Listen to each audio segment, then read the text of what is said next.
And the sons of the prophets said to Elisha, "Look now, the place where we dwell before you is too strait for us. Let us go, we pray you, to the Jordan, and take from there every man a beam, and let us make us a place there where we may dwell." And he answered, "Go."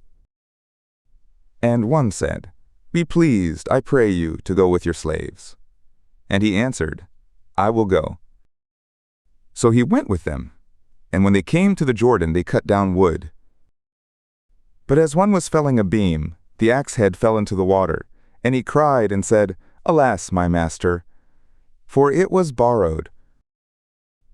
And the man of God said, "Where did it fall?" And he showed him the place. And he cut down a stick, and cast it in there, and made the iron to swim. And he said, "Take it up to you." So he put out his hand, and took it. Now the king of Syria was warring against Israel, and he took counsel with his slaves, saying, "In such and such a place will be my camp." And the man of God sent to the king of Israel, saying, "Beware that you do not pass such a place, for the Syrians are coming down there." And the king of Israel sent to the place which the man of God told him and warned him of, and he saved himself there, not once nor twice. And the heart of the king of Syria was very troubled for this thing. And he called his slaves and said to them, "Will you not show me which of us is for the king of Israel?" And one of his slaves said, "No, my lord, O king, but Elisha, the prophet who is in Israel, tells the king of Israel the words that you speak in your bedchamber." And he said, "Go and see where he is, that I may send and fetch him." And it was told him, saying, "Look, he is in Dothan." Therefore he sent their horses and chariots and a great host, and they came by night and surrounded the city. And when the minister of the man of God had risen early and gone forth, look, a host with horses and chariots was round about the city. And servants said to him, "Alas, my master, what shall we do?"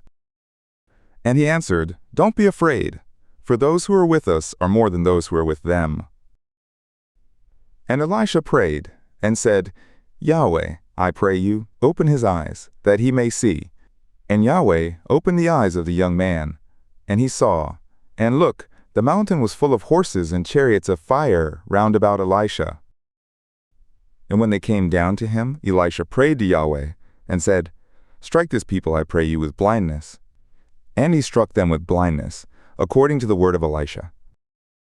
And Elisha said to them, "This is not the way, neither is this the city. Follow me, and I will bring you to the man whom you seek." And he led them to Samaria. And it came to pass, when they had come into Samaria, that Elisha said, "Yahweh, open the eyes of these men, that they may see." And Yahweh opened their eyes, and they saw. And look, they were in the midst of Samaria. And the king of Israel said to Elisha, when he saw them, "My father, shall I strike them? Shall I strike them?" And he answered, "You will not strike them. Would you strike those whom you have taken captive with your sword and with your bow? Set bread and water before them, that they may eat and drink and go to their master." And he prepared great provision for them. And when they had eaten and drank, he sent them away, and they went to their master.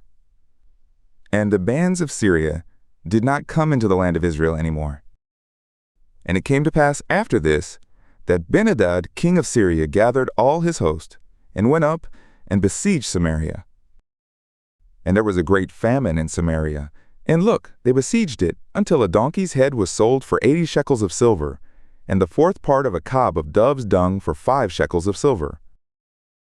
And as the king of Israel was passing by on the wall, a woman cried to him, saying, "Help, my lord, O king." And he said, "If Yahweh does not help you, from where shall I help you? Out of the threshing floor, or out of the winepress?" And the king said to her, "What ails you?" And she answered, "This woman said to me, 'Give your son, that we may eat him today, and we will eat my son tomorrow.' So we boiled my son, and ate him. And I said to her on the next day, 'Give your son, that we may eat him.' And she has hid her son." And it came to pass, when the king heard the words of the woman, that he rent his clothes. Now he was passing by on the wall. And the people looked and saw that he had sackcloth inside on his flesh. Then he said, "God do so to me, and more also, if the head of Elisha the son of Shaphat will stand on him this day."